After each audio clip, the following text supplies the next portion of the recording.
Answer √2k/3m।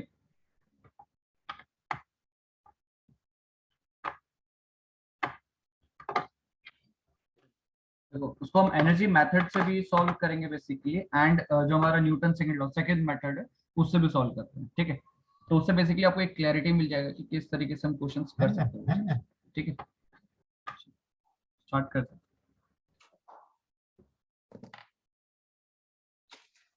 ठीक है। But उससे पहले थोड़ा सा एक चीज है, linear motion and rotary motion, I think जिन्होंने मैकेनिक्स पढ़ा है उन्हें तो क्लियर होगा ही ये चीज। जैसे बोलने का मतलब ये क्या? है कि let's suppose this is your linear motion and second one is your rotary motion, तो कुछ एक टर्म्स है, पैरामीटर्स हैं जो आपको क्लियर होने चाहिए, ठीक है। तो लेट्स सपोज अगर हम लीनियर मोशन की बात करें, फर्स्ट ऑफ ऑल क्या?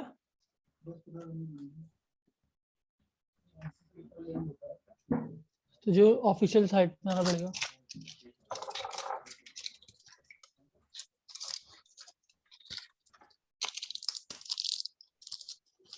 सर जी ठीक है। तो लेट्स सपोज ये आपका लीनियर मोशन हो रहा है। सेकंड चीज हम कंसिडर कर रहे हैं व्हाट द रोटरी मोशन, है ना। ये आपके पास एक रोटरी मोशन है, इसको हम कंसिडर कर रहे हैं। लेट्स सपोज इसमें क्या हो रहा है, आपका एंगुलर डिस्प्लेसमेंट होगा, correct. There will be some angular displacement. और लीनियर मोशन में क्या होगा, आपका लीनियर डिस्प्लेसमेंट, ठीक है। लेट्स सपोज जो एंगुलर डिस्प्लेसमेंट हुआ है, let's suppose this is theta, and यहाँ पे आपका जो लीनियर डिस्प्लेसमेंट हुआ है, लेट्स सपोज एस लिख लेते हैं सिंपली डिस्प्लेसमेंट, ठीक है। कुछ भी आप यूज कर सकते हैं, ठीक है। नेक्स्ट अगर हम देखो कुछ इंपॉर्टेंट टर्म्स जैसे हम बात कर रहे हैं, जैसे हम यहाँ पे डिस्प्लेसमेंट की बात करते हैं, ठीक है। Linear displacement, linear displacement,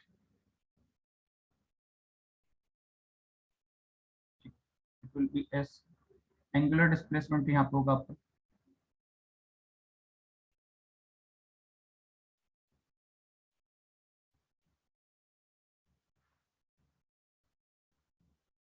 angular displacement will be theta, that is. अब देखो लेट्स सपोज हमें वेलोसिटी लिखनी है, तो आपको पता है simply it will B ds/dt, है ना। ds/dt, या फिर हम सिंपली इसको ऐसे रिप्रेजेंट कर सकते हैं s डॉट, ठीक है, s डॉट से।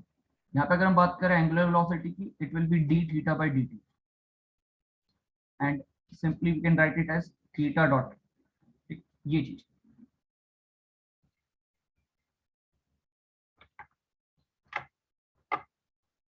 जस्ट वन,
ठीक है। हाँ ये लीनियर डिस्प्लेसमेंट। अच्छा एक चीज बताओ, आप लोग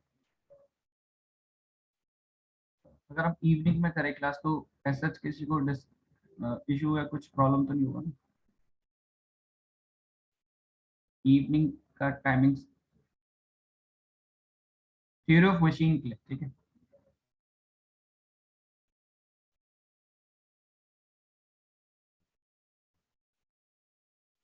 इवनिंग मतलब अराउंड 8:30 से हाँ नहीं, उसके बाद ही होगा ऑब्वियसली 8:30।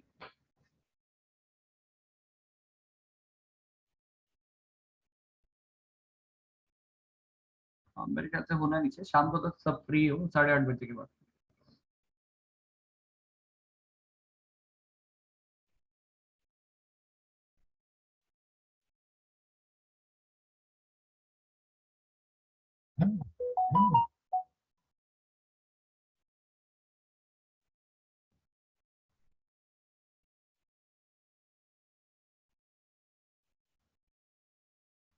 हाँ, सत्यम टाइमिंग तो बेटर है, मैं समझ रहा हूँ बात को, बट एक्चुअली कुछ क्लासेस का वो है पहले से।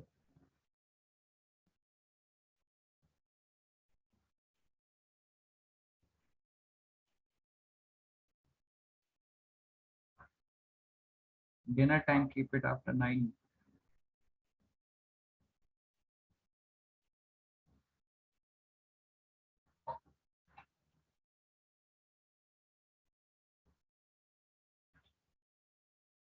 आफ्टर 9, 9, 10, 11।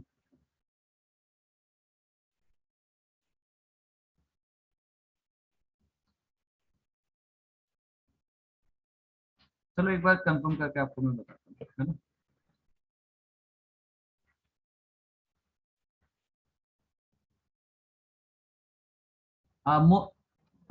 आई थिंक 1 वीक, एक वीक मैक्सिमम आपका ना, क्या होते हैं नेक्स्ट वीक में ट्यूसडे।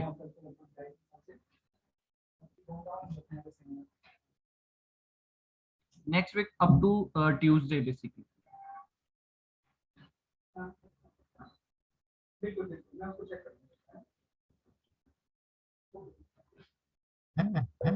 ठीक है, चलो मैं फिर एक बार सर से डिस्कस करके मैं आपको बताता हूँ फिर। ठीक है, वैसे इस वीक या फिर नेक्स्ट वीक में मंडे या ट्यूसडे अपकमिंग, नेक्स्ट वीक का मंडे ट्यूसडे हो तब तक एंड हो जाएगा। ठीक, चलो।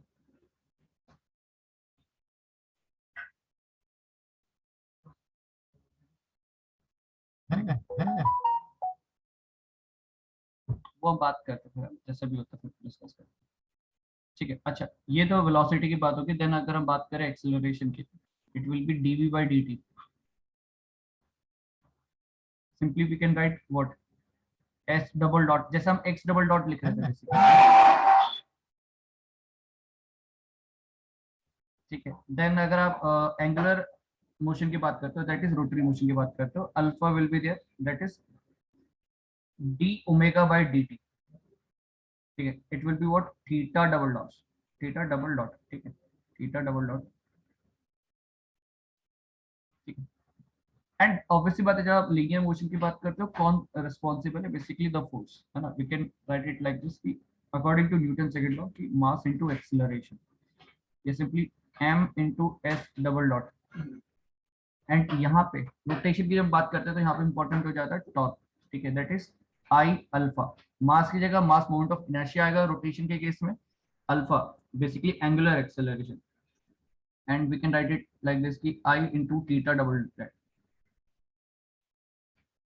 ठीक है, आई थीटा डबल डॉट, ठीक है, इस तरीके से।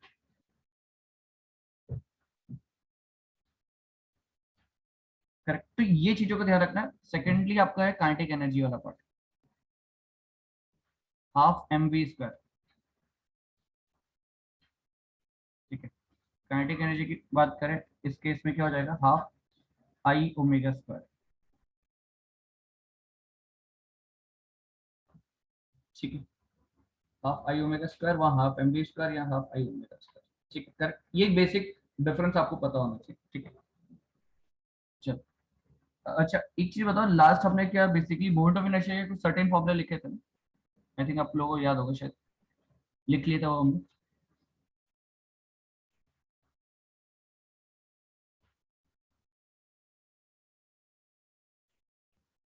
ओके, ठीक है, ठीक है, ठीक है।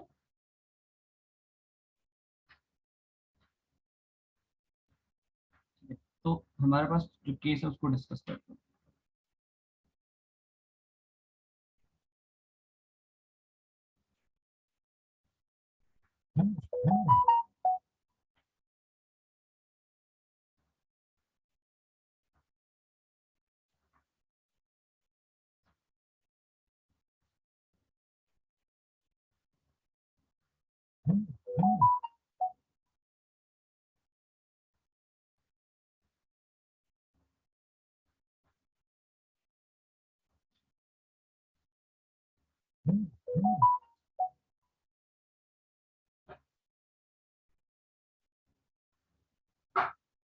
ठीक है, यही केस था बेसिकली।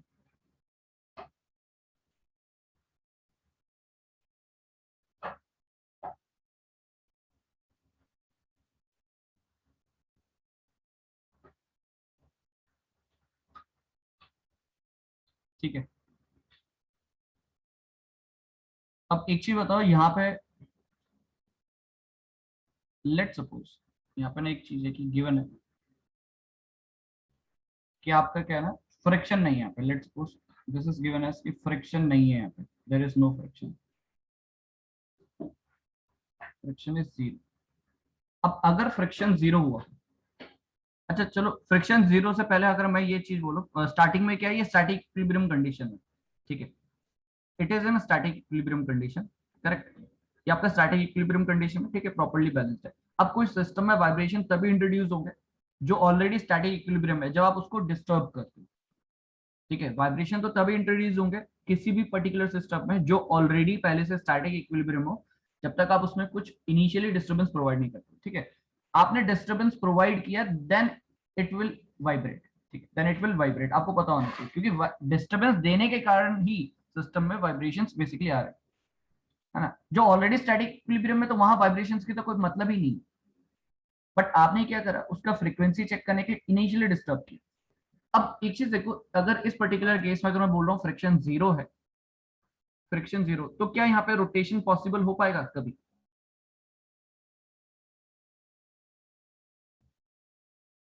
बताओ। नो नो, बिल्कुल करेक्ट, रोटेशन कभी पॉसिबल ही नहीं हो पाएगा। और ये बहुत छोटा सा स्टेटमेंट जब क्वेश्चन लिखा होता है वहीं कहीं छोटा सा मेंशन होगा कि there is no friction, then answer क्या हो जाएगा फिर? What will be the answer in this case? अगर फ्रिक्शन नहीं है, फ्रिक्शन जीरो है, लेट्स सपोज, आंसर क्या होगा फिर नेचुरल फ्रीक्वेंसी का?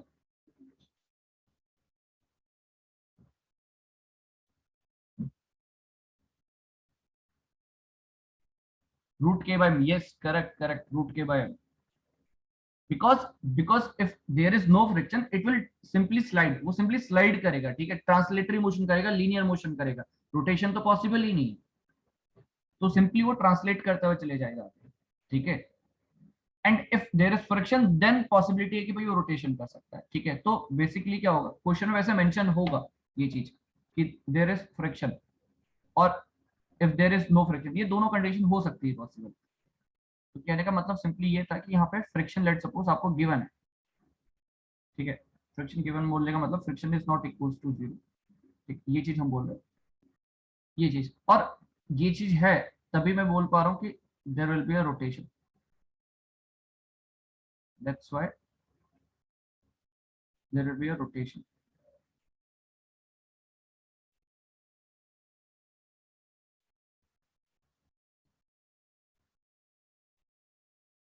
ठीक है, ये मैं केस अज्यूम कर रहा हूँ कि यहाँ पर रोटेशन हो रहा है।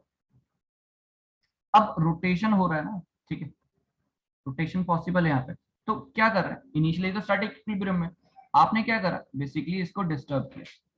डिस्टर्ब कैसे किया, देखो, आपने क्या करा, इसको इनिशियली डिस्टर्बेंस प्रोवाइड किया। लेट्स सपोज आपका रिंग था ना सॉलिड, आपने उसको जस्ट एंगुलर डिस्टर्बेंस प्रोवाइड किया, एंगुलर डिस्प्लेसमेंट। ठीक है, एंगुलर डिस्प्लेसमेंट आपने प्रोवाइड किया। ठीक है, लाइक दिस, कुछ इस तरीके से थीटा एंगुलर डिस्प्लेसमेंट प्रोवाइड किया। ठीक है, ऑब्वियसली बात है, पॉसिबिलिटी है कि ये थोड़ा आगे मूव करा होगा। ठीक है, लेट्स सपोज मैं इसको यहाँ पे ऐसे ड्रॉ कर देता हूँ। ठीक है, इस तरीके से।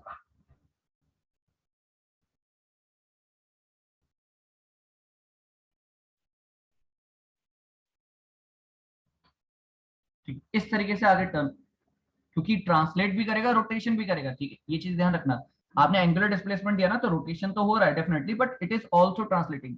ये कौन सा मोशन होता है, जनरल मोशन। देखो, तीन तरह के मोशन हमने इंजन मैकेनिक्स में डिस्कस किए थे, translatory motion, rotary motion and तीसरा होता है ट्रांसलेटरी प्लस रोटेशन। वो उसका कॉम्बिनेशन है, दोनों का कॉम्बिनेशन, जिसको हम क्या बोलते हैं, जनरल मोशन। अब यहाँ पे एक पर्टिकुलर चीज है जो हम अज्यूम करके चल रहे हैं कि प्योर रोलिंग हो रहा है यहाँ पे।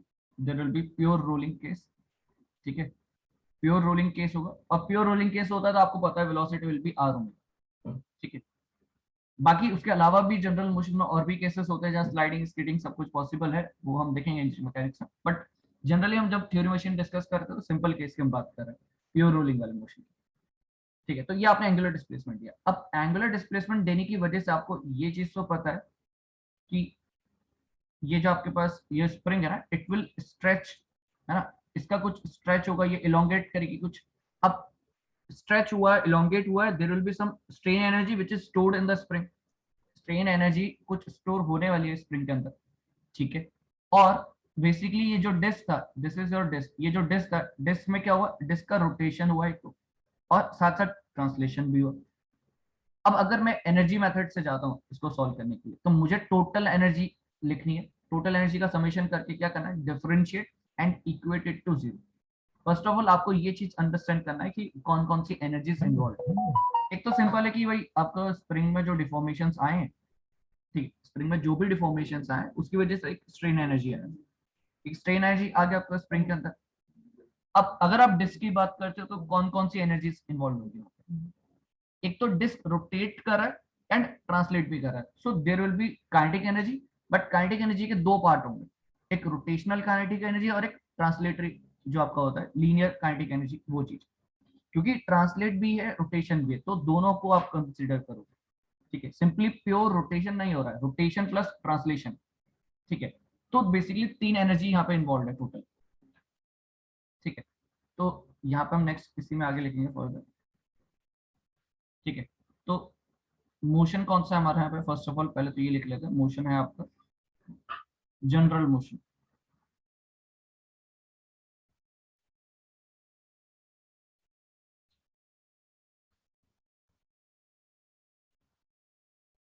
Translatory plus rotary, translatory plus rotary motion, ठीक है, correct. So next we have to write the total energy, ठीक है, total energy,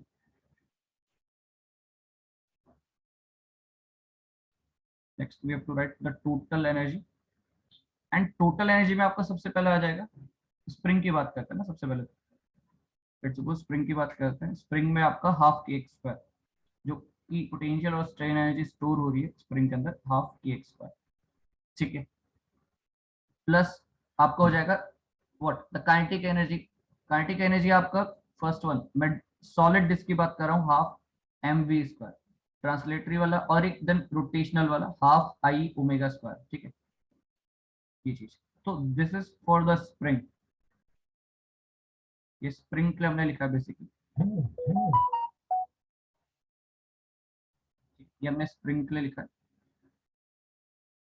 and this is basically for the solid disc, ठीक है। So this is our solid disc,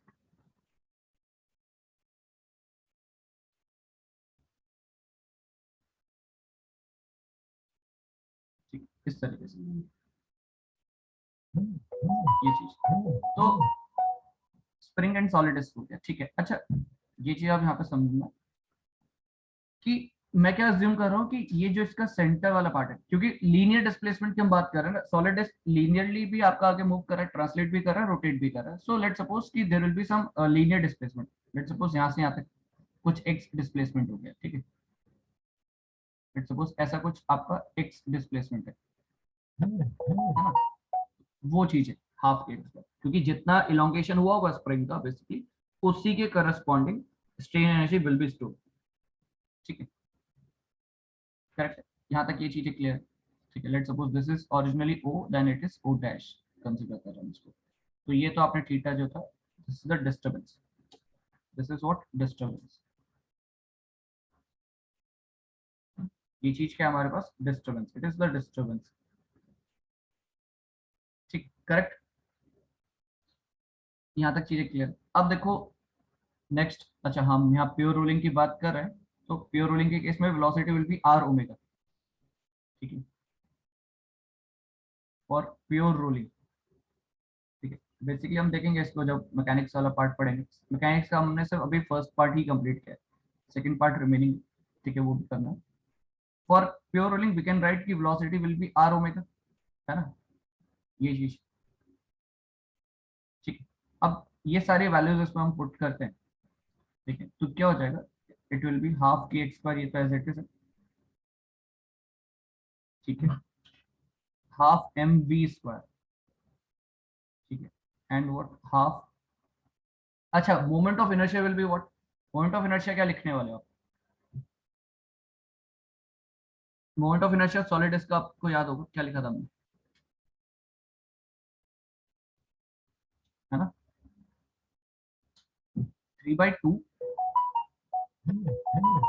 कौन सा moment of inertia की बात कर रहे हैं, M are square by to,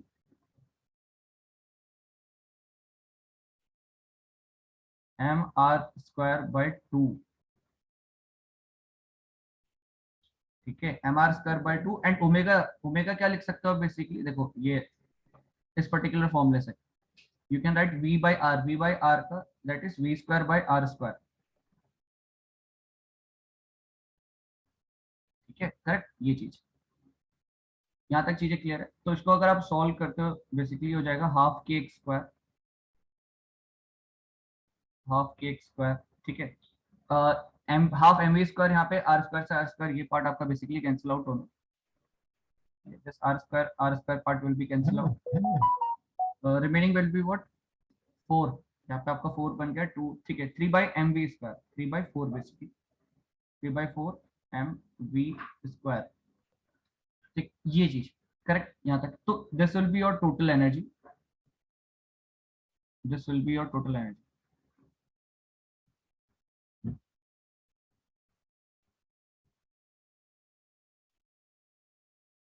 पर ये ग्राउंड के अबाउट रोटेट कर रहा है, देखो आयुष अभी आप कहना चाह रहे हो it is rotating about this point ना, यही तो बात है, यही यहाँ पे आपकी मिस्टेक होती है, ठीक है, no no no, it is rotating about this point, इसके अबाउट रोटेशन करता, इसके अबाउट रोटेशन करता है बिल्कुल, आपका क्वेश्चन को हम जरूर कंसिडर करेंगे यहाँ पे, देखो अगर ये एक सेकंड, हाँ,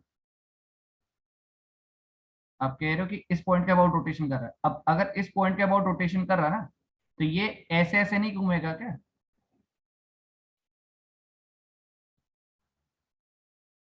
बात को समझो, ये जो आप जिस पॉइंट के अबाउट मोमेंट लेने की कोशिश कर रहे हो वो हम सीखेंगे नेक्स्ट मेथड में भी, वो चीज उस इंस्टेंट पे, यस उस इंस्टेंट पे, correct, that is the I centre, but जब आप एनर्जीज की बात करते हो, रोटेशन एनर्जी की बात कर रहे हो, तो एक्चुअली में रोटेशन हो कहाँ पे रहा है, ये भी तो देखो आप, रोटेशन तो बिल्कुल ओ पे हो रहा है ना, रोटेशन किसके अबाउट हो रहा है, ओ के अबाउट हो रहा है, बट हाँ किसी पर्टिकुलर इंस्टेंट पे देखोगे तो this point, this point will be what your I centre, ठीक है, आपको याद होगा ये आई सेंटर होता है, करेक्ट,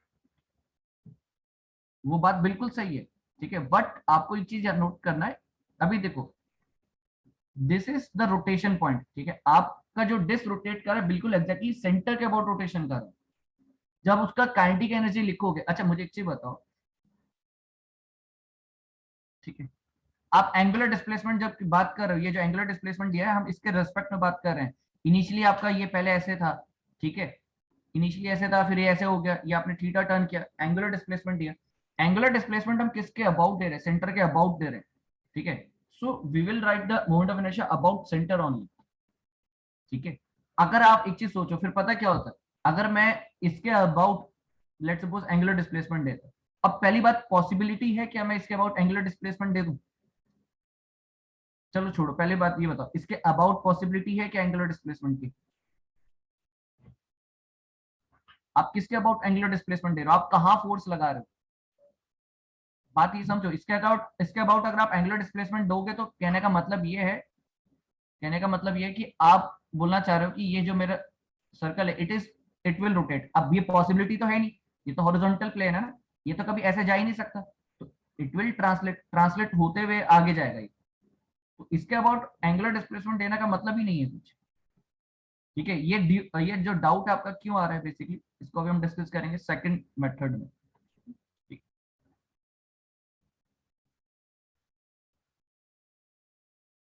ठीक, इसको भी हम जस्ट अभी डिस्कस करते हैं सेकंड वाले मेथड में, बट पहले बताओ यहाँ तक टोटल एनर्जी आई थिंक सबको ही क्लियर होगा कि कैसे हमने टोटल एनर्जी लिखी, ठीक है ये चीज। तो टोटल एनर्जी हमने लिख ली है। टोटल एनर्जी के बाद हमें जस्ट क्या करना है, डिफरेंशिएट करना है with respect to time only and equate it to 0, ठीक है। तो जस्ट टोटल एनर्जी को हमें क्या करना है, डिफरेंशिएट करना है with respect to times and equate it to 0, ठीक है। डिफरेंशिएट करते हैं तो यहाँ पे क्या है आपका, सबसे पहले हाफ के एक्स स्क्वायर ना, हाफ के स्क्वायर, ठीक है। तो हाफ के एक्स स्क्वायर है ये, एक्स स्क्वायर का बेसिकली होगा 2x, एक्स का डिफरेंशिएशन एक्स डॉट प्लस 3/4 था आपका यहाँ पे 3/4 एम वी स्क्वायर, एम ऐसे रहेगा 2v हो जाएगा and v dot equals to 0, ठीक है। अब सिंपली आपको पता है यहाँ पे एक पूरी इक्वेशन में ये जो x डॉट है और ये जो वेलोसिटी एक ही बात है, तो कॉमन कैंसिल आउट हो जाएगा, बात समझ में आ रही है, कॉमन है कैंसिल आउट हो जाएगा, ठीक है। तो ये 2 से ये 2 कैंसिल आउट, ठीक है। और बेसिकली ये 2 से ये बेसिकली 2 कैंसिल आउट, ठीक है। तो उसको फाइनली जब हम लिखेंगे it will be what, k into x, ठीक है। यहाँ जाएगा आपका ये 3/2 m, v डॉट को बेसिकली क्या लिख सकते हैं, x डबल डॉट, है ना, क्योंकि v डॉट क्या है आपका एक्सेलरेशन ना, दिस इज 0। सिंपली आपका ये इक्वेशन क्या बनी, x डबल डॉट, ठीक है, x डबल डॉट कौन सा 3m/2 और ये plus K X equals to 0 and finally इसको सिंप्लीफाई करके हम कुछ इस तरीके से लिखेंगे, x double dot plus k divided by 3m/2, ठीक है, into X equals to 0 and finally we can write कि ओमेगा n कितना आपका,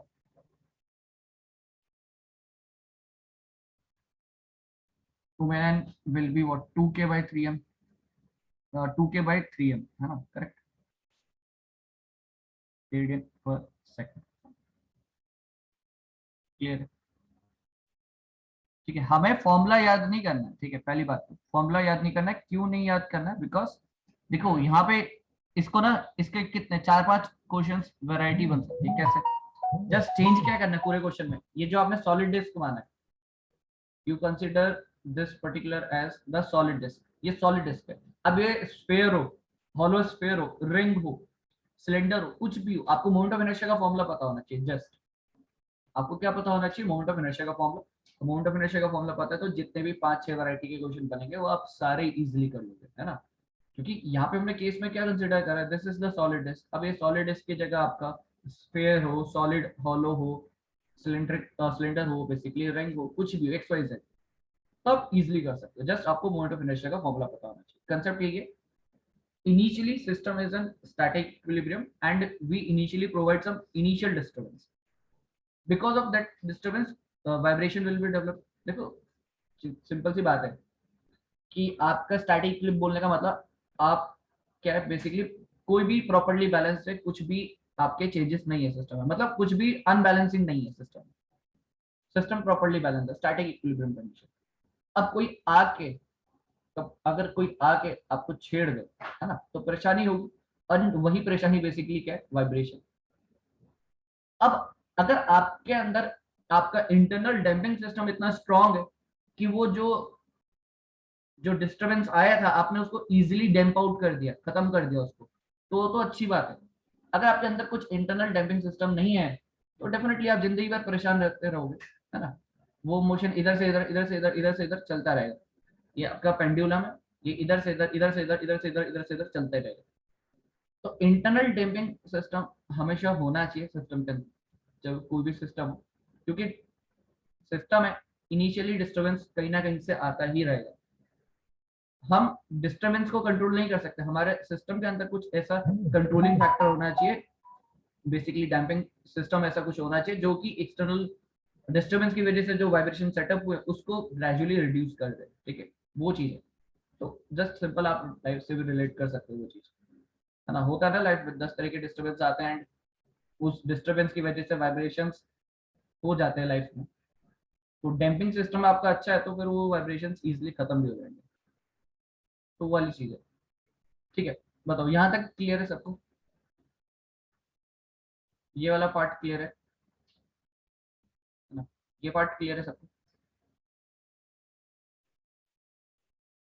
ठीक, अब इसको दूसरे तरीके से कैसे कर सकते हैं? बेसिकली जो है न्यूटन सेकंड लॉ, या फिर जिसको हम टॉर्क मेथड जनरली लोग बोल देते हैं, Newton second law, d'Alembert principle, कुछ भी एक्सरसाइज कुछ भी। ठीक, ये सिंपल समझ में आ गया। अब देखो नेक्स्ट हम दूसरा मेथड अप्लाई करते हैं। ठीक,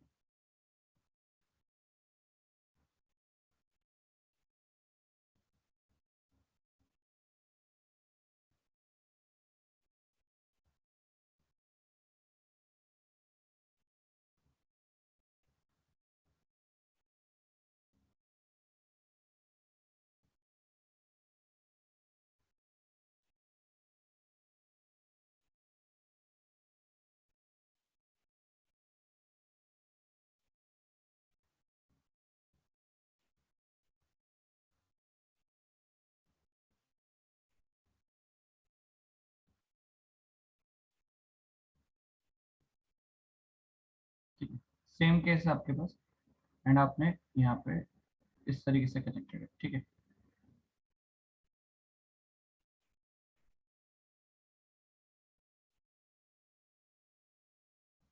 this is your spring stiffness के।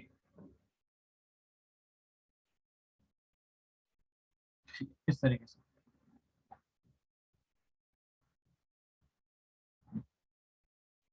ये पार्ट आपका कंप्लीट हो रहा है। ठीक है, तो अब क्या करना है, देखो यहाँ पे ये चीज आपने क्या करा, अगेन इनिशियली डिस्टरबेंस प्रोवाइड करा है ना?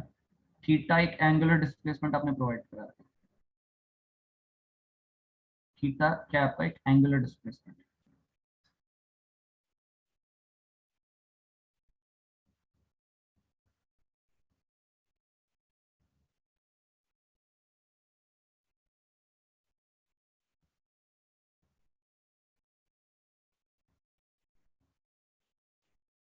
एंगुलर डिस्प्लेसमेंट, ठीक है, करेक्ट। सेकंड चीज ये आपने एंगुलर डिस्प्लेसमेंट प्रोवाइड करा दिया। अब आप देखो, अब इसका लेट सपोज इसका दूसरा व्यू भी हम बना देते हैं कि ये आपका कुछ इस तरीके से,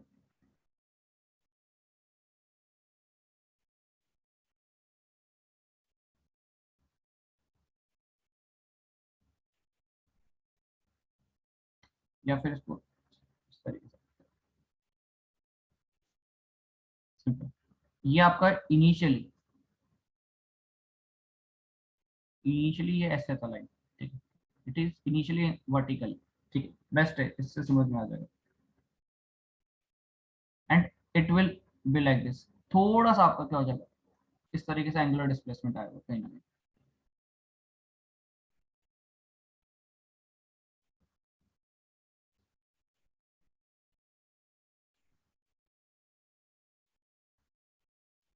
ठीक, कुछ इस तरीके से।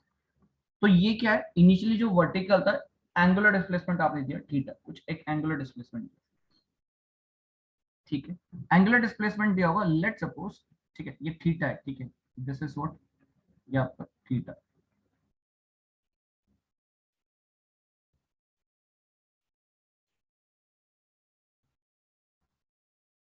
ये थीटा इस तरीके से। ठीक है, तो चाहे आप नीचे देखो चाहे ऊपर देखो, थीटा तो थीटा ही है। ठीक, करेक्ट। अब देखो बात क्या है कि फॉर एनी इंस्टेंट, ठीक है, एक कोई भी एक पर्टिकुलर इंस्टेंट, लेट सपोज जब आपने थीटा डिस्प्लेसमेंट दिया ना, उसी के वक्त आप एक कोई इंस्टेंट पे चेक कर रहे हो। ठीक है, तो आपने चेक किया कि देखो किसी भी पर्टिकुलर मोमेंट पे, आपको पता है आई सेंटर वाला कंसेप्ट, आई सेंटर बेसिकली वो पॉइंट होता है जब आप किसी एक पर्टिकुलर इंस्टेंट पे, कोई भी एक पर्टिकुलर इंस्टेंट पे आप एक ऐसा पॉइंट चूज करते हो जिसके अबाउट बॉडी प्योर रोटेशन कर रही होती है, जिसके अबाउट बॉडी क्या कर रही होती है, प्योर रोटेशन कर रही होती है। करेक्ट, ये चीज। तो आई सेंटर का कंसेप्ट ही यही है। आई सेंटर कंसेप्ट हम क्यों इंट्रोड्यूस कराया था मैकेनिज्म में, जो हमारा जनरल मोशन है उसको सिंप्लीफाई करने के लिए, कि आप कोई भी एक पर्टिकुलर इंस्टेंट पे कोई भी एक मतलब एक ऐसा पॉइंट जरूर होगा कहीं ना कहीं जिसके अबाउट बॉडी प्योर रोटेशन कर रही है। अब ये सिंपल सॉलिड डिस्क वाला केस है, तो आपको पता है I centre will be this, this is your I centre, ठीक है, this will be the I centre. अब देखो न्यूटन सेकंड लॉ की हम बात कर रहे हैं, ठीक है, न्यूटन सेकंड लॉ की, न्यूटन सेकंड लॉ में आप देखोगे कि ये तो आपने एंगुलर डिस्प्लेसमेंट दिया थीटा, ठीक है, बात समझ में आती है, लेकिन जो ये स्प्रिंग है ना, ये जो स्प्रिंग, स्प्रिंग का ऑब्वियसली बात है कुछ यहाँ पे क्या हुआ, इतना पार्ट, ये इतना डिफॉर्मेशन हुआ होगा definitely, this much will be the deformation, और ये डिफॉर्मेशन कितना हुआ होगा, R theta, let's suppose your radius is R, capital R, एक रेडियस आपका जो है कैपिटल आर है, स्प्रिंग में डिफॉर्मेशन कितने आए होंगे, आर थीटा मैं बोल सकता हूँ, दिस इज व्हाट, इसको मैं आर थीटा बोल सकता हूँ, है ना, इसको हम आर थीटा लिख सकते हैं, we can write this deformations as r theta,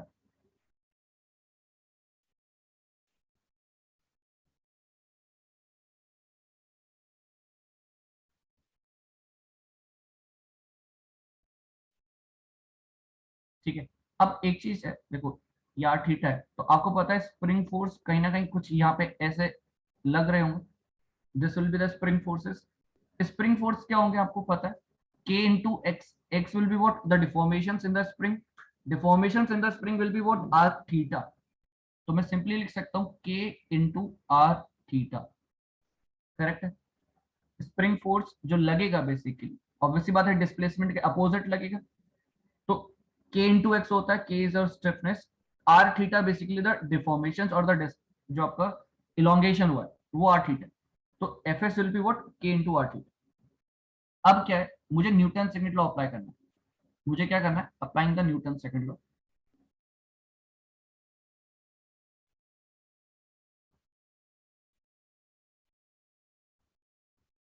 Newton second law, ठीक है, या फिर आप बोलो डी लंबार्ड प्रिंसिपल, वो आपके ऊपर है, और रादर यू कैन से कि डी लंबार्ड, ठीक है, लिखने का तरीका एक जैसा ही है,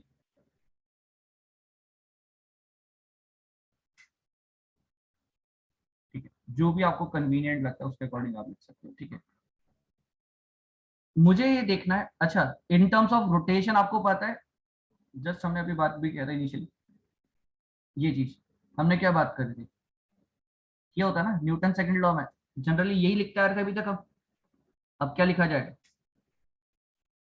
अभी तक हम क्या लिख रहे थे, summation of forces equals to mass into acceleration, summation of forces equals to mass into acceleration, अब क्या होगा, समेशन ऑफ टॉर्क, और we can say the moment is equals to I into alpha, है ना, करेक्ट, ये चीज अब लिखी जाएगी, ठीक है, ये आपका ऐसा,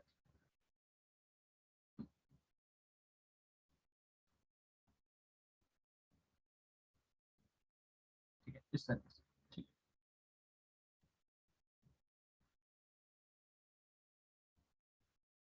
ठीक है। अब सिंपली न्यूटन सेकंड लॉ लगाना, अब आप देखोगे एंगुलर, आपने डिस्प्लेसमेंट दिया, एंगुलर डिस्टर्बेंस, डिस्प्लेसमेंट, और बेसिकली शुड से कि हमने क्या कहा है, इसको डिस्टर्बेंस का, आपने एक डिस्टर्बेंस प्रोवाइड की, ठीक है, क्योंकि इनिशियली सिस्टम आपका स्टैटिक इक्विलिब्रियम में था, अब होगा क्या, आपने ये तो आपने थोड़ा सा प्रोवाइड किया छोड़ दिया ना, उसके बाद होगा क्या, उसके बाद होगा क्या, एक restoring torque will be there, जैसे प्रीवियस केसेस में क्या था, रिस्टोरिंग फोर्सेस, यहाँ पे आएगा रिस्टोरिंग टॉर्क, और वो रिस्टोरिंग टॉर्क क्या होने वाला है, क्या आप आइडेंटिफाई कर पा रहे हो, what is the restoring torque, previously हमने क्या डिस्कस किए थे, रिस्टोरिंग फोर्सेस, यहाँ पे रिस्टोरिंग टॉर्क क्या होने वाला है,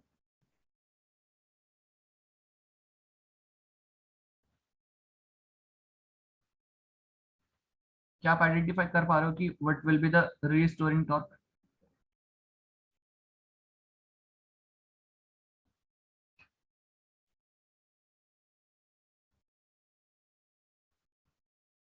आपने डिस्प्लेसमेंट दिया, एंगुलर डिस्प्लेसमेंट, वो ऐसे गया, बट कोई चीज होगी उसको वापस लेकर आ रही होगी, कोई चीज होगी जो उसको वापस लेकर आएगी,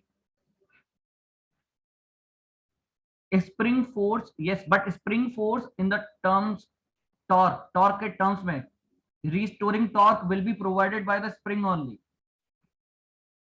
Restoring torque will be provided by the spring only, spring force only. कैसे? देखो,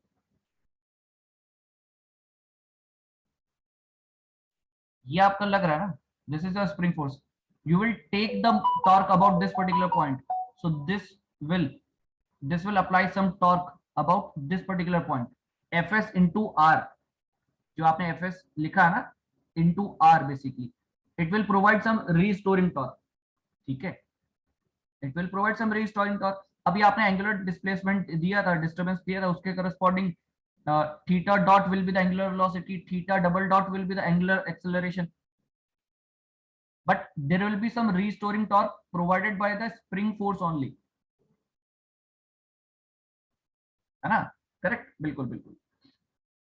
अब देखो कैसे लिखेंगे हम इसको, यहाँ पे इसको एंगुलर डिस्टर्बेंस लिखना चाहिए, डिस्प्लेसमेंट से बेटर हम इसको वो लिख लेते हैं, डिस्टर्बेंस हमने दिया, डिस्टर्बेंस ज्यादा सही लगेगा, सूट करेगा। ठीक, अब इक्वेशन कैसे लिखें, आपको पता है ना, समेशन ऑफ फोर्सेस जीरो लिखते थे, अब यहाँ पे क्या लिखोगे, summation of torque will be zero according to d'Alembert. D'Alembert में हम क्या करते थे, समेशन ऑफ फोर्सेस जीरो, उसमें क्या ऐड कर देते थे आप, बेसिकली द इनर्शिया फोर्स। यहाँ पे आप इनर्शिया टॉर्क की बात करोगे अगर आप डी लैम्बर्ट के टर्म्स में काम कर रहे हो, तो पहले तो ना आप एक चीज देखो, जैसे हम फोर्सेस का डायग्राम में शो कर देते थे तो हमारे लिए लिखना इजी हो जाता है, यहाँ पे हम टॉर्क का जो होगा नोटेशन उसको डायग्राम में शो कर देते हैं। अच्छा, सबसे पहले तो आपको पता होना चाहिए इनर्शिया टॉर्क कहाँ लगता है, जो आपने जिस भी डायरेक्शन में आपने वो दिया होगा, एंगुलर डिस्टर्बेंस प्रोवाइड किया होगा, उसके अपोजिट लगेगी, जस्ट सिंपल। तो ये आपने थीटा प्रोवाइड कर रखा है, ठीक है, दिस इज योर थीटा, ये आपने थीटा प्रोवाइड कर रखा है।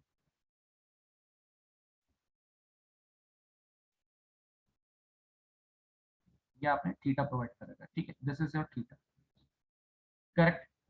अब आपको पता है यार, जस्ट इसके अपोजिट ही तो लगेगा क्या, यार inertia torque, just inertia torque will be what, I alpha, which is nothing but I theta double dot,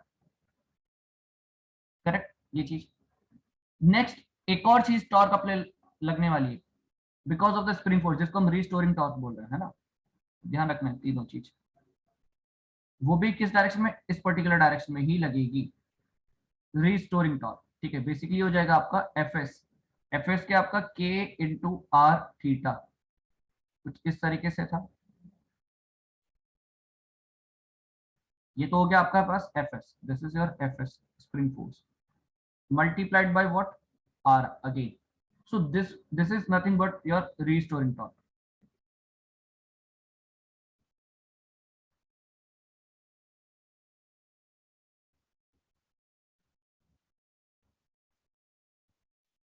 this is your restoring torque, ठीक है। तो ये आपको आइडेंटिफाई करना आना चाहिए, ठीक है, ये चीज बहुत ज्यादा इंपॉर्टेंट है यहाँ पे, ये वाला पार्ट ना, ठीक है, this part is very much important, आपको ना ये आइडेंटिफाई करना आना चाहिए, डायरेक्शंस वाला पार्ट, कि यार आपने थीटा प्रोवाइड किया, थीटा के just opposite there will be some inertia torque, ठीक है, और क्या क्या सिस्टम में लग रहा है यार, ये स्प्रिंग फोर्स है ना, ये कहीं ना कहीं एक रिस्टोरिंग टॉर्क प्रोवाइड करेगा यहाँ पे, वो रिस्टोरिंग टॉर्क क्या होगा, spring force multiplied by the distance, this is what, radius, तो spring force multiplied by radius r, this is the restoring torque.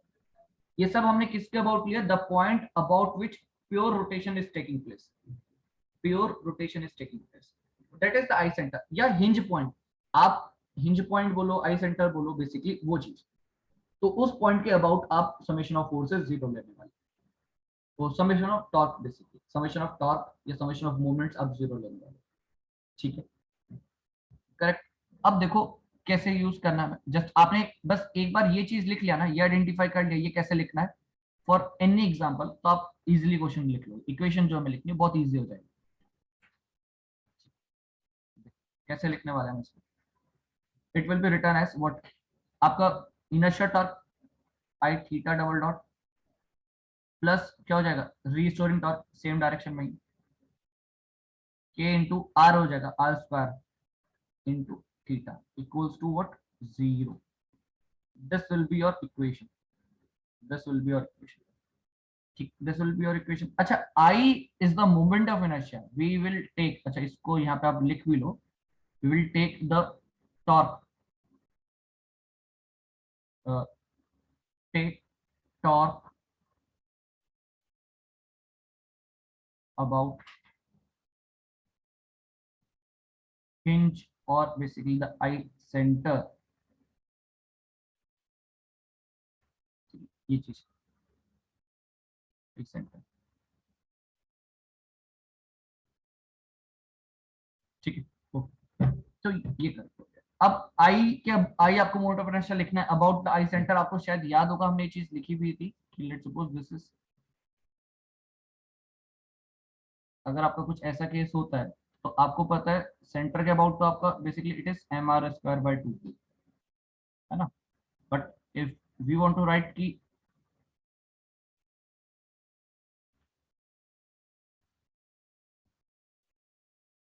if we want to write about this particular point, we can write mr square by 2 plus what, mr square, and it will be what, 3 by 2 mr square। ठीक है, आपको directly ये चीज याद होनी चाहिए, ठीक है, आपको ये डायरेक्टली ये चीज याद होनी चाहिए,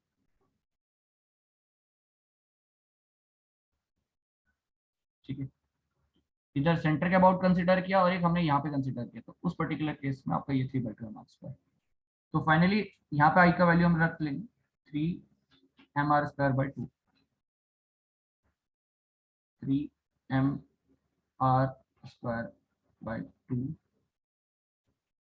theta double dot k r square theta equals to 0, r square basically cancel out हो जाएगा, ठीक है। Finally theta double dot plus k by 3m/2 into theta equals to what, 0। and finally we can write ki bhai what is omega n, omega n will be what, under root of 2k by 3m radian per second, correct. आप यार इस question में कितने भी spring लगाते जाओ, जितनी मर्जी स्प्रिंग है उतने लगाते जाओ, ठीक है। सेंटर की पोजीशन बदल दो, सेंटर का पोजीशन बदलो, मैंने सेंटर पे नहीं लगाया, लेट सपोज आपने क्या बोला यार क्वेश्चन मेरे को यहाँ पे नहीं चाहिए, मैंने यहाँ पे लगा रखी स्प्रिंग ऊपर कुछ, यहाँ पे लगा रखी, तो इससे होगा क्या यार, इससे कुछ होगा नहीं, इससे क्या होने वाला है, बस आर प्लस और ये जो डिस्टेंस एक्स्ट्रा ये चीज ऐड हो जाएगा। अभी आप आर थीटा लिख रहे हो ना, अब क्या लिखोगे, r plus let suppose a distance है, आर प्लस ए इंटू थीटा, और कुछ डिफरेंस नहीं होने वाला फिर। अगर आपका स्प्रिंग यहाँ पे भी कनेक्टेड है ना, इतना ऊपर पार्ट, तो इतना डिस्टेंस और ऐड हो जाएगा इस रेडियस वाले पार्ट में, तो you will write K R plus A into theta, बस ये चीज। तो बहुत सारे केस बनते हैं, ये तो बहुत रिपीटेड क्वेश्चन है, रिपीटेड क्वेश्चन है, वो हमें पता है कि इसका आंसर 2k/3m होता है, कुछ आपको याद भी होनी चाहिए, क्योंकि कुछ एग्जाम्स में डायरेक्टली क्वेश्चन आता है तो आप सॉल्व नहीं करोगे, जैसे आप कुछ दूसरे एग्जाम्स भी दोगे तो वहां पे आपको डायरेक्टली पूछेंगे तो आप सॉल्व नहीं करने वाले, आपको कुछ चीज पता भी होनी चाहिए, आपके लिए हेल्पफुल है। But get point of view से हमें इसका डिटेल्ड कंसेप्ट समझना बहुत ज्यादा इंपॉर्टेंट है, क्योंकि एक ही क्वेश्चन बार बार रिपीट नहीं होगा गेट में, बाकी एग्जाम्स में हो सकता है, गेट में नहीं होगा रिपीट। तो इसका बेसिक फंडामेंटल तरीका कैसे सॉल्व करना है वो एक बार आपको क्लियर है, तो देन डेफिनेटली कुछ भी वेरिएशंस आए वो आप इजीली कर लोगे, ठीक है। पहले बताओ इस क्वेश्चन में किसी को कुछ डाउट है तो पूछ लोगे, यहाँ तक चीजें क्लियर है सबको इस क्वेश्चन में, ठीक है। तो बेसिकली ये हमारा सेकंड मेथड हो गया,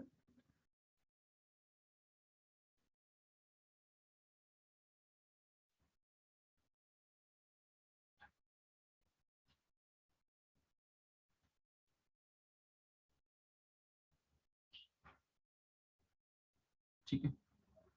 चलो है ना, तो ये हमारा जो था initially, this is our first method, मतलब लिख भी देते हैं,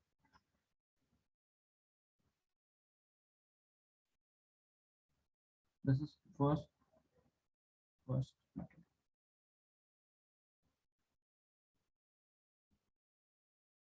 ठीक है।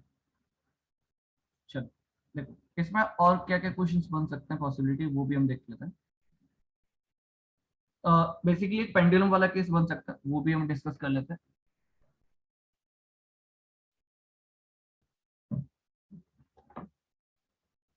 पेंडुलम वाला केस,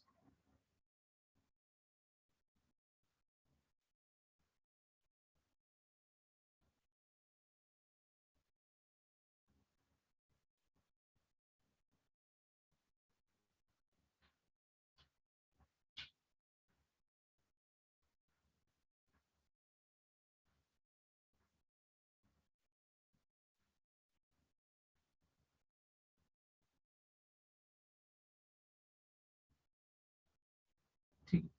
इनिशियली इस particular condition, again static equilibrium will be there, कोई बिल्कुल perfectly fine static equilibrium maintained है। अब कोई आके डिस्टर्ब करेगा ना तो परेशानी होगी, एंड दैट परेशानी will be what, the vibration itself. तो disturbance, vibration will be there. ये सब बातें कब हो रही है, जब हम एक कब बातें करते हैं, जब नेचुरल वाइब्रेशन की बात करते हैं, फ्री वाइब्रेशन की बात करते हैं।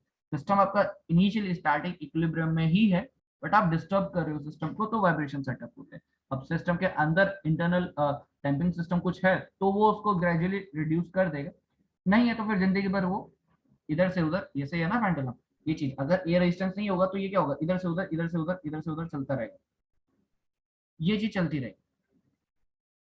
तो वो चीज है। अब वही केस हम यहाँ पे आइडेंटिफाई कर रहे हैं। लेट सपोज कि क्या है, आपने इसको डिस्टर्ब किया ना तो ये कुछ ऐसा हो चुका है, now it is like this, ये कुछ ऐसा हो चुका है,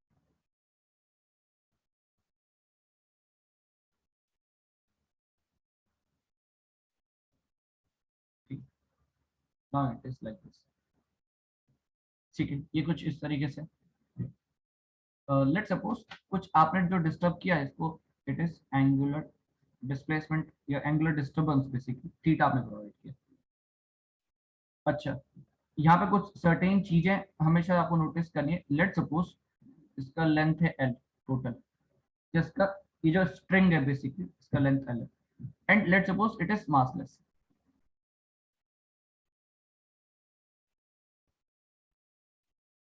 ठीक, कौन मासलेस है, स्ट्रिंग मासलेस है, ठीक है, इसका तो मास एम है, ये चीज। अब आप नोटिस करो इस पर्टिकुलर कंडीशन को, ठीक है, आप क्या करो, इस पर्टिकुलर कंडीशन को नोटिस करो कि ये अब यहाँ पे आ चुका है। अच्छा, आपको ये तो पता है भाई, जो वेट है जी, basically it is vertically downward, vertically downward लगेगा ना, तो this will be the direction, this will be the direction m g. अब let suppose this particular point is O, this point is O,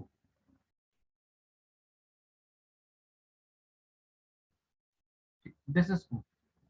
अब आपको यहाँ पे जो टॉर्क बेसिकली कंसीडर करना है, मोमेंट ऑफ इनर्शिया जो कंसीडर करना है about that point O, because उस पर्टिकुलर पॉइंट के अबाउट, इस पर्टिकुलर पॉइंट के अबाउट, ये जो पॉइंट है इसके अबाउट बेसिकली आपको देखने को मिल रहा है रोटेशन, ठीक, इस पर्टिकुलर पॉइंट के अबाउट रोटेशन देखने को मिल रहा है, ठीक है। So about this particular point, the hinge point basically आप बोल सकते हो, आई सेंटर बोल लो, इसके अबाउट रोटेशन देखने को मिल रहा है, तो आपको यहाँ पे ओ के अबाउट मोमेंट लेना, ठीक है।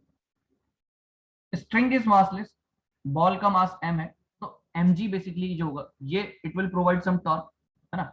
यार आपने इसको क्या करा ना, इसको डिस्टर्ब, ये जो चीज थी इसको डिस्टर्ब करके यहाँ पहुंचा दिया, but because of this weight it will apply some torque about this particular point in this direction, तो basically it is acting as a restoring torque, torque provided by what, the weight mg।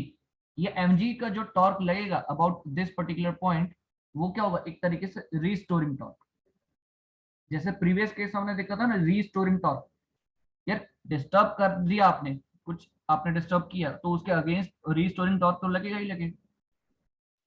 सो जब आप disturb करके इसको यहाँ ले आए हो, तो ये जो वेट है mg, it will provide some the restoring torque, है ना, it will provide some restoring torque.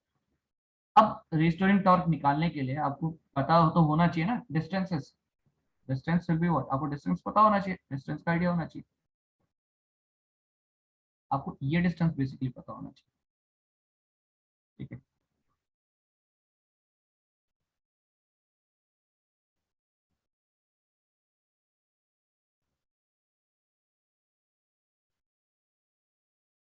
ये चीज आपको डिस्टेंस पता होना चाहिए, ठीक है।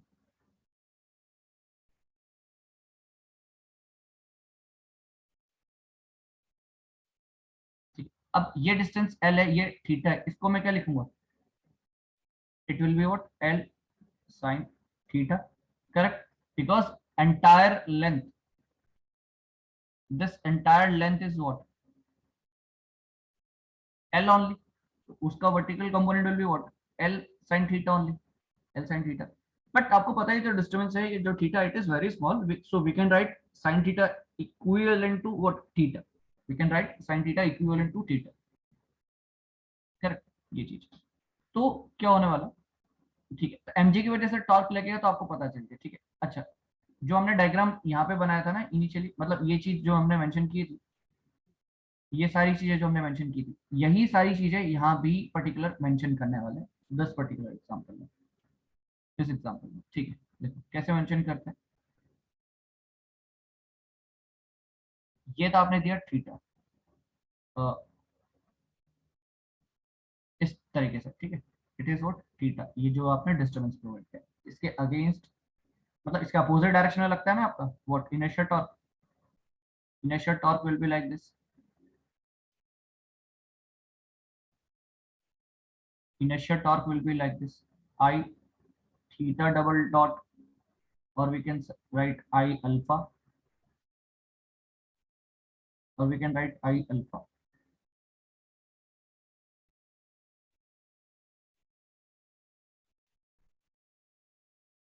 ठीक है, करेक्ट। और अच्छा, mg वाला रीस्टोरिंग टॉर्क भी तो लिखना है ना,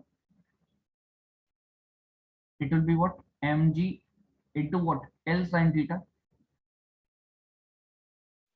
and we know that case sin theta is very small, so we can write it as mg L theta, because sin theta is equivalent to theta because theta is very less,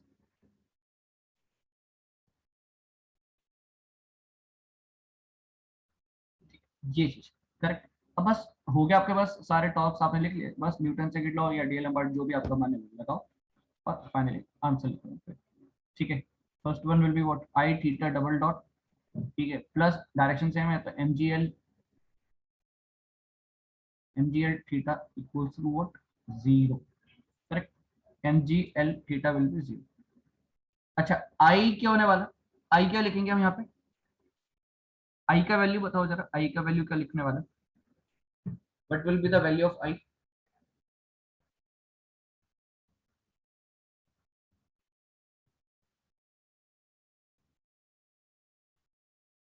आई का value क्या लिखोगे,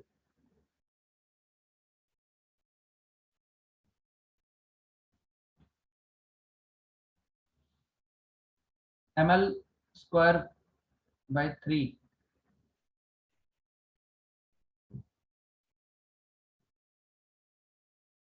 नहीं गलत है, देखो चीजें पता होना अलग बात है, बट जो चीजें पता है उनका करेक्ट यूसेज भी पता होना चाहिए।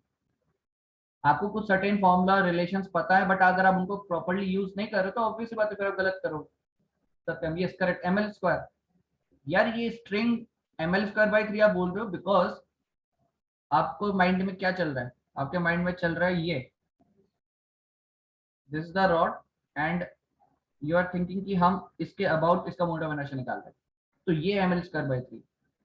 हाँ, देखो बार वाली चीजें तो चलनी भी नहीं चाहिए एकदम से माइंड में, ठीक है, कहाँ तुम अभी से बार की बात करें, बार वाला केस आएगा अभी बाद में, ठीक है। तो इट विल बी व्हाट, आई की जगह हम लिखेंगे एम एल स्क्वायर बाई 2, ठीक है, बिकॉज ये मास है, इस मास का moment of inertia about this particular O point पे निकालना है, तो M L square by 2, oh sorry M L square only, it will be what M L square, बाकी थीटा डबल डॉट, और ये M G L theta is to zero, finally theta double dot, ठीक है, M G L divided by what, M L square, हाँ एक second,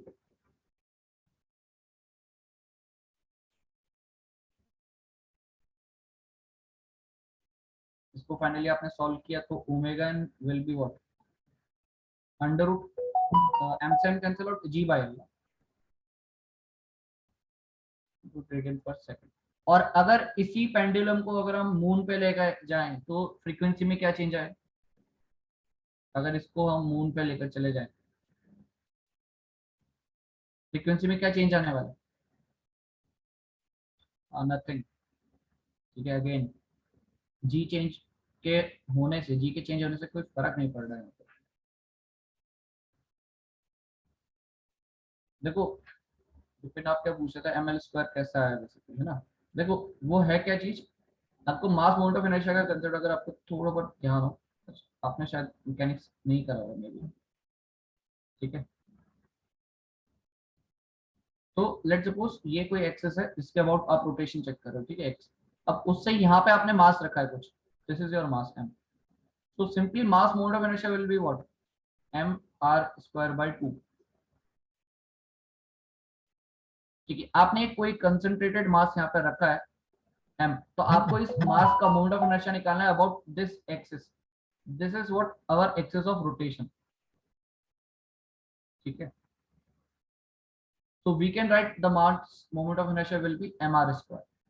similar case यही तो है हमारा यहाँ पे, एक मास यहाँ पे रखा है और इस मास का रोटेशन बेसिकली इस पॉइंट के अबाउट हो रहा है ओ पॉइंट, तो आप सिंपली एम एल स्क्वायर लिख रहे हो। ठीक है, तो बेसिकली मैकेनिक्स में इसको हम डिस्कस करेंगे आगे फर्दर। तो ये बेसिक सी चीज है मास मोमेंट ऑफ इनर्शिया वाली। ठीक है,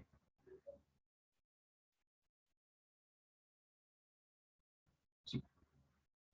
तो सिंपली यहाँ पे क्या आ गया आपके पास, जी बाई एल, मतलब under G by L basically आपका नेचुरल फ्रिक्वेंसी आ चुका है रेडियन पर सेकंड में। अब अगर आपसे कोई पूछे टाइम पीरियड क्या है, टाइम पीरियड के लिए आप क्या लिखते हो, 2 पाई बाई ओमेगा एन, है ना। You write 2 pi into under root l by g, क्योंकि वो उसको ओमेगा नीचे है, तो बेसिकली किस में आएगा time period, it will be in second. अगर आपसे कोई बोले भाई फ्रीक्वेंसी बताओ इन टर्म्स ऑफ हर्ट्ज, वो क्या हो जाएगा 1/t, मतलब omega N by 2 pi. Time period की बजाय आपसे कोई और ये भी पूछ सकता है कि फ्रीक्वेंसी बताओ in terms of hertz, frequency की बात करते हो इन टर्म्स ऑफ हर्ट्ज, तो वो हो जाएगा ओमेगा एन बाई 2 पाई। ठीक है, and it is what 2 pi denominator में,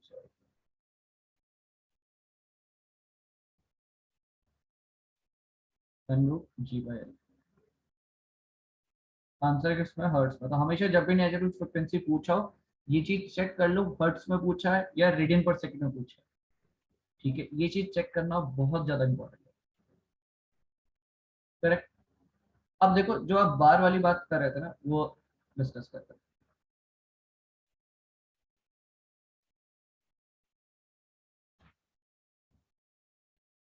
ठीक,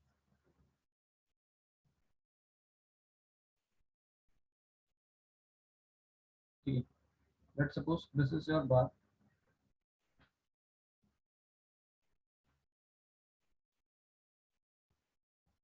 ठीक है, बार लिखो, रॉड लिखो, जो भी आपकी मर्जी है। रॉड का मास m है, लेंथ l है।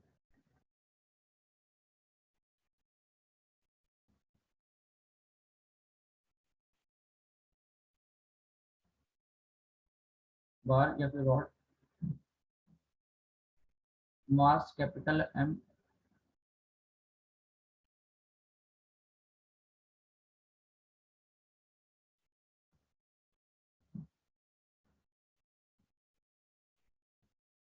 Length l। ठीक है, ये इसके पैरामीटर्स है।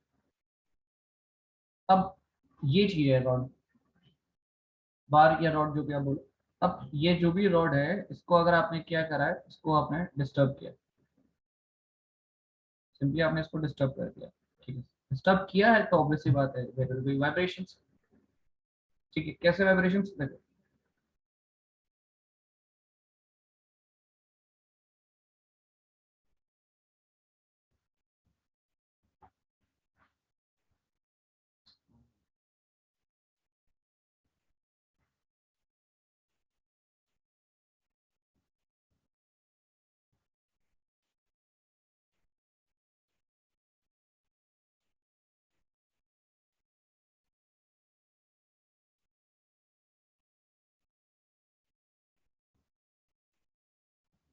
ठीक है ना। ये बेसिकली यहाँ पे जो रॉड है, यहाँ पे बेसिकली हिंज है, ठीक है, हिंज है यहाँ पे, तो रोटेशन अलाउड है, रोटेशन इज अलाउड। अब let suppose theta deformation, angular displacement आपने प्रोवाइड किया, डिस्टर्बेंस प्रोवाइड किया, ठीक है, एंगुलर डिस्प्लेसमेंट आपने कुछ प्रोवाइड किया इन दिस पर्टिकुलर डायरेक्शन थीटा। आपको पता है क्या होने वाला है, inertial torque will be in opposite direction, I theta double dot,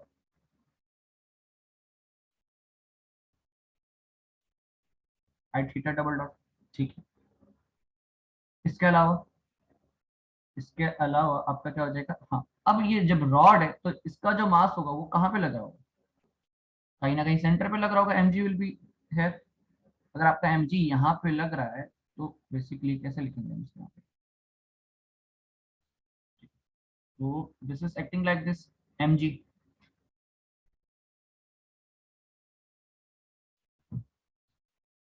this is mg which is acting like this।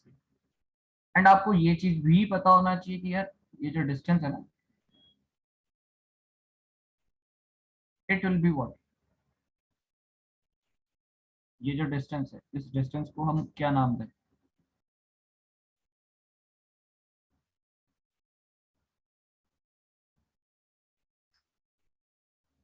इसको क्या लिखेंगे हम, L/2, L/2 theta, L/2 theta,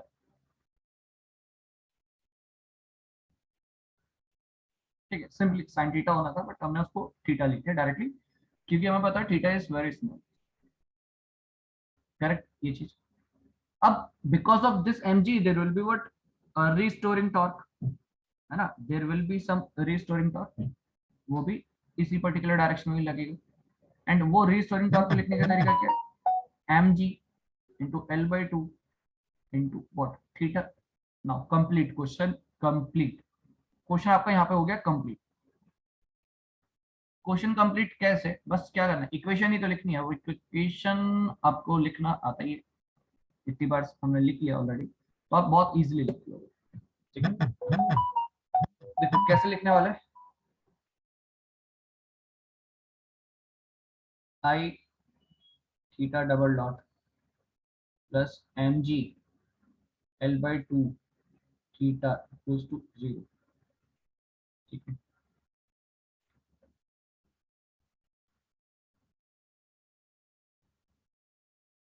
कहीं कैपिटल कहीं स्मॉल है जैसा लिख लेते हैं, ठीक है, ये आ गया आपके पास। अच्छा आई विल बी व्हाट, यहाँ पे आई क्या होने वाला है, इस पर्टिकुलर केस में अगर हम आई की बात करते हैं तो आई क्या होता है,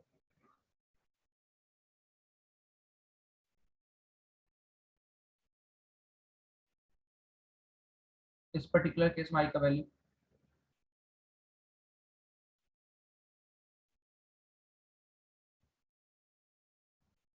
mgl ml²/3, ठीक है।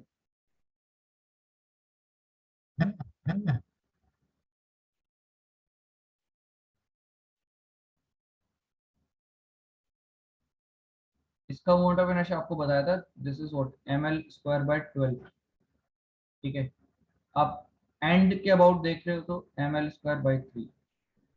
अच्छा दोनों का कंपैरिजन करते हो, let's suppose this is the first case, this is the second case, second case का मोमेंट ऑफ इनर्शिया ज्यादा है, ये हमें पता चल रहा है, सेकंड केस में मोमेंट ऑफ इनर्शिया ज्यादा है। सेकंड केस में ऐसा हो क्या रहा है कि मोमेंट ऑफ इनर्शिया ज्यादा हो गया,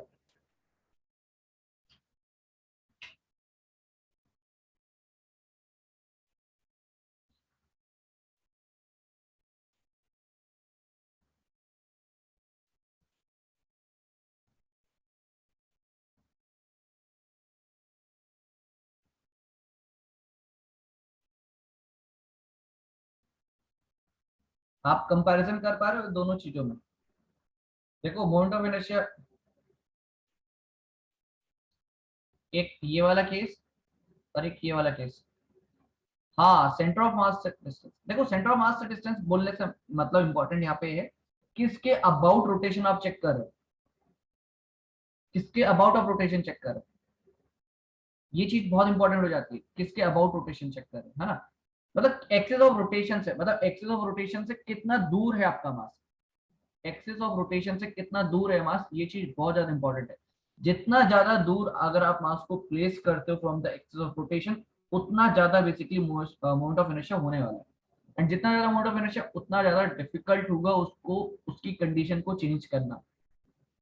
inertia is what, basically resistance to what, to change the state.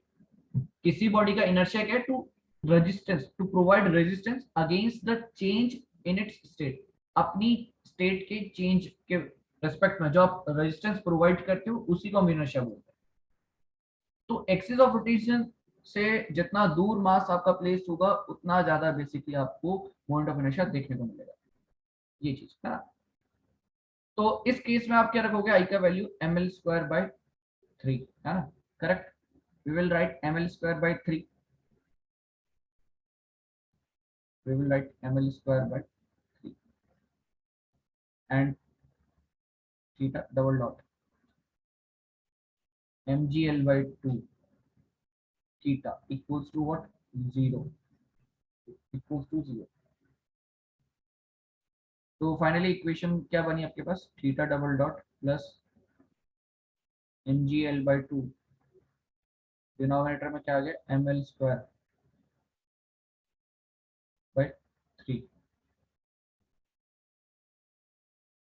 Equals to, अच्छा यहाँ पे थीटा दिए,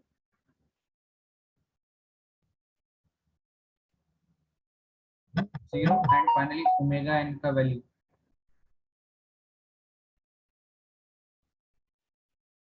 एम से एम कैंसिल आउट हो जाएगा, एल से एल कैंसिल आउट हो गया, और 3 ऊपर जाएगा बेसिकली यहाँ पे, 3 G, 3 into G by what, 2L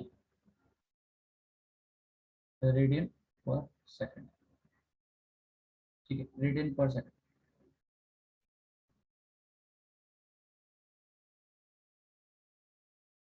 radian पर सेकंड। ठीक है, क्लियर है। तो देख लो आप, क्वेश्चन बहुत सिंपल है। आपसे कुछ भी क्वेश्चन पूछा जाए, तो आप चाहे न्यूटन सेकंड टॉर्क मेथड की बात करो, चाहे आप सिंपली एनर्जी मेथड की बात करो, जो भी आपको कन्वीनियंट लगता है लिखना, वो उसके अकॉर्डिंगली आप सॉल्व कर सकते हो। ठीक है, तो फर्स्ट मेथड सेकंड मेथड हो गया, इसमें आपने ये दोनों केस देखे। ठीक है, और भी हम आगे इसमें क्वेश्चंस करेंगे। ठीक है, बट उससे पहले कुछ और सर्टेन टॉपिक्स है, उसको हम कंप्लीट कर लेते हैं। ठीक है, देखो नेक्स्ट क्या है इसके बाद हमारे पास यहाँ पे, the longitudinal vibrations। Next part is what, the longitudinal vibration।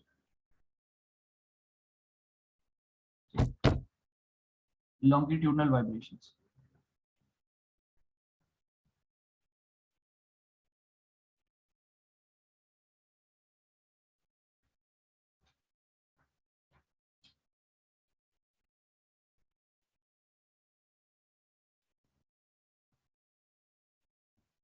ठीक है।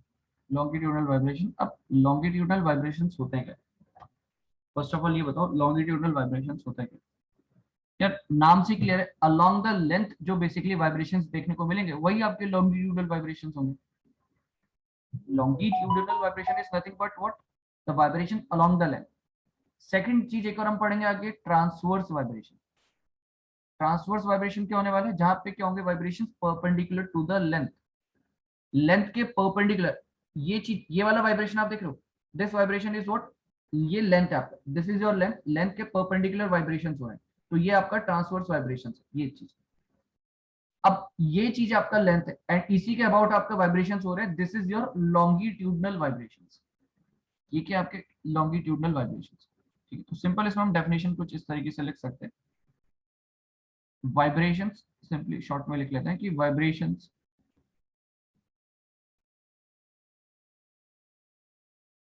vibrations along the length,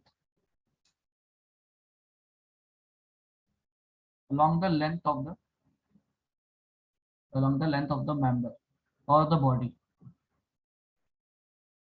you can write member or body, anything। ठीक है, तो vibration along the length of the member, ये आपका क्या है, लॉन्गिट्यूडनल वाइब्रेशन। एक सिंपल एग्जांपल कंसीडर कर लेते हैं।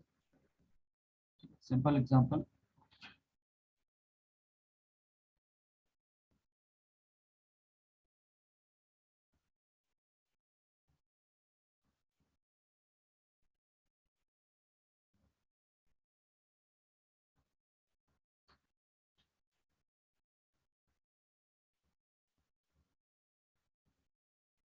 ठीक है। लेट्स सपोज ये मास आपका अटैच्ड है इस रॉड में, ठीक है, ये मास आपका अटैच्ड है m। अब क्या होता है कि ऑब्वियसली बात है इनिशियली स्टैटिक इक्विलिब्रियम में ही रहेगा ये, है ना, बैलेंस रहने वाला है। बट अगर आप डिस्टरबेंस प्रोवाइड करते हो वर्टिकल डायरेक्शन में तो there will be some vibrations. उसी वाइब्रेशंस को जो अलोंग द लेंथ हो रहे हैं उसी को हम लॉन्गिट्यूडल वाइब्रेशंस बोल रहे हैं। अच्छा, अगर आप जब डिस्टरबेंस प्रोवाइड करते हो तो आपको स्ट्रेंथ ऑफ मटेरियल तो आप लोगों ने पढ़ ही रहे हो, साथ साथ पढ़ भी लिया होगा आप लोगों ने, ठीक है। ये वाला केस एक्सियल लोडिंग वाला केस आपको दिख रहा है, this is the case of axial loading. ये जो मास है बेसिकली क्या एक्सियल लोड लगा रहा होगा W G, sorry M G, basically जो वेट है एम जी वो vertically downward as a axial load की तरह एक्ट कर रहा है। And if there is axial load there will be some deflections. Deflection का फॉर्मूला आप लोगों को याद होगा, डायरेक्टली डेल्टा का फॉर्मूला यहाँ पे आता है, याद होना चाहिए, आई थिंक शायद आपको याद होगा। एक्सियल लोड है ना आपके पास m g, weight of the body, वो एक एक्सियल लोड लगा रहा है। Yes yes yes, correct correct correct, W बोलो पी बोलो कुछ, P L by A E, मैं इसको पी लिख रहा हूँ जस्ट, ठीक है, ए ई, है ना, ये तो आपको याद ही है, बहुत सिंपल सी चीज, करेक्ट, ये चीज याद है। ओमेगा एन बेसिकली यहाँ पे जो नेचुरल वाइब्रेशंस होता है आपको पता है under root K by N, या फिर आप सिंपली ऐसा भी तो बोल सकते हो, ये under root K by N है, we can also write it as what under root ji by delta. शायद आपको याद होगा ये चीज हमने लिखी भी थी पहले। जी आपको ऑलरेडी पता ही है, जी आपको ऑलरेडी, सॉरी जी क्या डेल्टा बेसिकली आपको पता है डिफ्लेक्शन, डायरेक्टली आप इसमें पुट करो आपके पास आंसर आ जाएगा। डेल्टा आपको पता है, डेल्टा कैसे पता आपको, बेसिकली पैरामीटर्स गिवन होंगे, ठीक है, length of the rod basically, area cross section area, Young's modulus of the member, ये सब चीजें आपको पैरामीटर्स गिवन होंगे। अब ये सब पैरामीटर्स अगर आपको गिवन है फॉर द रॉड बेसिकली, या आपकी जो रॉड है या बार है जो भी बोलो उसको आप, है ना, रॉड बोलो या सिंपली और यू कैन से बार, क्योंकि इसी पे तो अटैच्ड है मास, तो इससे रिलेटेड सारे पैरामीटर्स आपको गिवन होंगे, ठीक है। एरिया क्या है बेसिकली रॉड बार का, ठीक है, एक्सियल तो आपका यंग्स मॉडुलस कितना है, लेंथ कितना है, ठीक है, ये सब चीजें गिवन है। P is what the axial load, axial load is what mg, इस पर्टिकुलर केस में एक्सियल लोड क्या है mg, तो वो सब आप डेल्टा का वैल्यू निकाल सकते हो अगर पैरामीटर्स गिवन है, and directly G by delta करके आप omega N directly easily find out कर सकते हो। बताओ, बहुत सिंपल है। सिमिलर वे में आपका आएगा ट्रांसवर्स वाइब्रेशन, सिमिलर वे में। अच्छा, एक्सियल रिजिडिटी आपको शायद पता होगा ये चीज, what is axial rigidity? Axial rigidity आपने पढ़ा होगा ना, एक्सियल रिजिडिटी किसको बोलते हैं?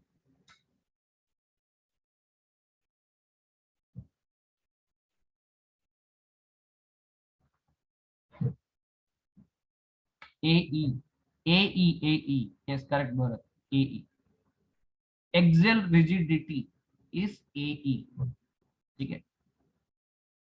Next, next is transverse vibration, transverse vibrations.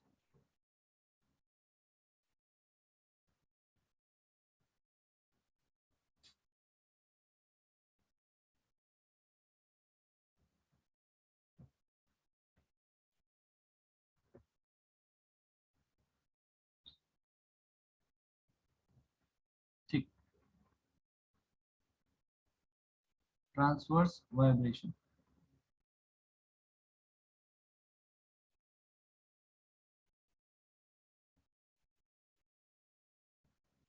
Simple again definition की vibration perpendicular to the length of member,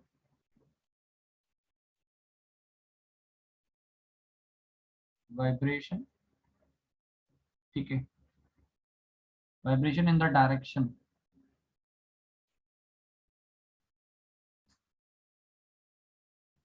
vibration in the direction perpendicular, in the direction perpendicular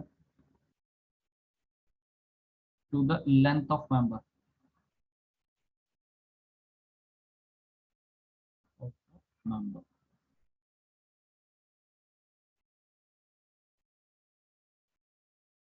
ठीक है, इस पर्टिकुलर केस में क्या होगा,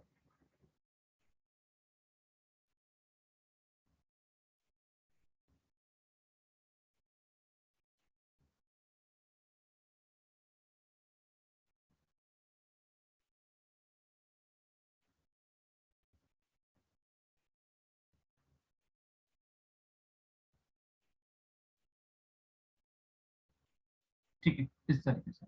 एंड लेट सपोज यहाँ पे आपने कुछ मास रखा है या कुछ लोड रखा है, लोड बोलो बेटर है, ठीक है, जस्ट रिप्रेजेंटेशन पर्पज के लिए हम इसको यहाँ पे प्लेस कर रहे हैं, ठीक है, या आपने कुछ लोड रख दिया यहाँ पे, लेट सपोज m इसका मास है, ठीक है, m इसका मास है, तो आपने इसको रख दिया। अब ऑब्वियस सी बात है, जब आपने मास रख दिया, स्टैटिक डिफ्लेक्शन के बाद स्टैटिक इक्विलिब्रियम मेंटेन हो जाएगा। कैंटिलीवर बीम समझो इसको, जस्ट कैंटिलीवर बीम, अगर आपने इसके ऊपर लेट सपोज क्या रखा है, ये चीज है, इसके ऊपर आपने ऐसा लोड रखा है, तो ये एक स्टैटिक इक्विलिब्रियम में आ जाएगा कुछ डिफ्लेक्शन के बाद। बट उसके बाद अगर आप कुछ और डिस्टर्बेंस प्रोवाइड करते हो, तो then there will be the vibrations in this particular case, and जो वाइब्रेशंस होंगे इस तरीके के, है ना, ये जो इस तरीके का जो वाइब्रेशंस है, ये वाले वाइब्रेशंस, ये वाइब्रेशंस क्या होंगे, ट्रांसवर्स वाइब्रेशंस। इनिशियली आपने कुछ मास या लोड बेसिकली जो आपने रखा ही है, उसकी वजह से तो आएगा ही आएगा स्टैटिक डिफ्लेक्शन, एंड एक पर्टिकुलर कंडीशन पे आके वो स्टैटिक इक्विलिब्रियम भी अचीव हो जाएगा। बट उसके बाद अगर आप उसको डिस्टर्ब करते हो सिस्टम को, then there will be the vibrations, ठीक है, वही हम बात कर रहे हैं यहाँ पे। तो ये जो वाइब्रेशन की बात करते हो आप, है ना, वाइब्रेशन आएगा, but again formula will be same, formula तो सेम ही रहने वाला है। ओमेगा एन की बात करते हो, it is nothing but the K by M. अब के बाई एम, ठीक है, and we can also write G by delta. अब डेल्टा अगर आपको पता है तो आप इजीली निकाल सकते हो। अगर मैं इस केस की बात करूं, ये जो केस हमने ड्रॉ किया, ये क्या है, cantilever with a point load at free and, point load at a free and, ठीक है, आप इसको ऐसा केस अज्यूम कर सकते हो। तो उस पर्टिकुलर केस में आपको डेल्टा का वैल्यू ऑलरेडी पता है, उस केस में आपको डेल्टा का वैल्यू ऑलरेडी पता है, फॉर्मूला आपको पता ही है, ठीक है, तो फॉर्मूला में जो आप वैल्यू रखोगे उसके अकॉर्डिंग डेल्टा का वैल्यू आएगा, जी बाई डेल्टा करो, अंडर रूट करो, ओमेगा एन का वैल्यू आ जाएगा, ठीक है। अब बातों को समझना है यहाँ पे, जैसे ये चीज है ना, ठीक है, जी बाई डेल्टा आपका ये सब चीजें आ गया। ये जो चीज है देखो, एक होता है आपका, ये जो आपका एक्सेल वाला केस था, तो यहाँ पे एक्सेल स्टिफनेस आएगी काम, और यहाँ पे जो आएगा, यहाँ पे आएगा bending stiffness, bending stiffness will be there, ठीक है। अच्छा, बेंडिंग रिजिडिटी बोलो या बेसिकली फ्लेक्सुरल रिजिडिटी हम बोलते हैं वर्ड, फ्लेक्सुरल रिजिडिटी का फॉर्मूला क्या होता है, what is the formula for flexural rigidity,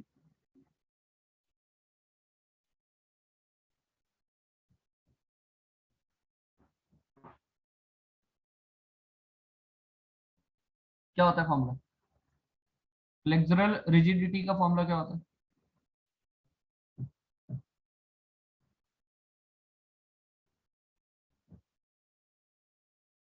ये यस सत्यम करेक्ट, फ्रॉम सोम आप ये डेल्टा इजीली निकाल सकते हो। सोम स्ट्रेंथ ऑफ मटेरियल मैंने इसलिए लिखा, बेसिकली वहां से आपने डिफ्लेक्शन चैप्टर पढ़ा हो, वहां से आप डेल्टा का वैल्यू निकाल सकते हो और डायरेक्टली फॉर्मूले में रखोगे आंसर आ जाएगा ई आई, ठीक है, करेक्ट, फ्लेक्सुरल रिजिडिटी, ठीक है, ये चीज क्लियर है। तो यहाँ तक चीज आपको क्लियर है। तो कहने का मतलब क्या था, एक्सेल रिजिडिटी क्या है, ए ई, देखो अच्छा मैं यहाँ पे एक्सेल स्टिफनेस लिखना चाहता हूँ, व्हाट एक्सेल स्टिफनेस, स्टिफनेस आपको पता है ऑलरेडी, लोड बाय डिफ्लेक्शन होता है, जो भी डिफ्लेक्शन हुआ है आपके सिस्टम में, load by deflection, load by deflection, load by deflection बोलने का मतलब क्या है आपका, लोड लेट सपोज आपका लोड है पी, डिफ्लेक्शन आपका हुआ delta, P by delta is what, P by delta क्या हो जाएगा यहाँ पे, A E by L, A E by L. तो आपको शायद याद होगा हमने stiffness inversely proportional to length लिखा था, आगे आप बेंडिंग में भी देखोगे, टॉर्सनल वाले केस में भी देखोगे, वही सब चीज आपको यहाँ पे भी देखने को मिलेगी। Axial stiffness, load upon stiffness का तो जनरल फॉर्मूला यही है, लोड अपॉन डिफ्लेक्शन। लोड आपने रखा, डिफ्लेक्शन रखा, फॉर्मूले से मैंने क्या लिख लिया, AE बाई एल। तो एक्सियल रिजिडिटी बोलने का मतलब ये होता है जितना AE मतलब A इंटू ई इसका वैल्यू होगा एक्सियल रिजिडिटी का, उतना ज्यादा वो स्टिफ होने वाला है, उतना ज्यादा वो स्टिफ होगा, और जितना ज्यादा लेंथ होगा उतनी कम स्टिफनेस होगी। ठीक है, तो इस तरीके से आपको चीजें क्लियर होनी चाहिए हमेशा, है ना। This particular part AE, this is what axial rigidity,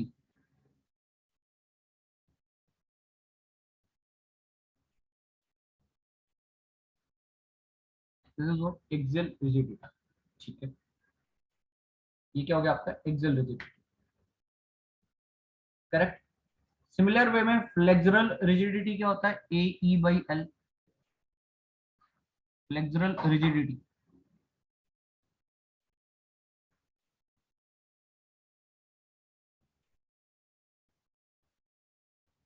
will be what, EI।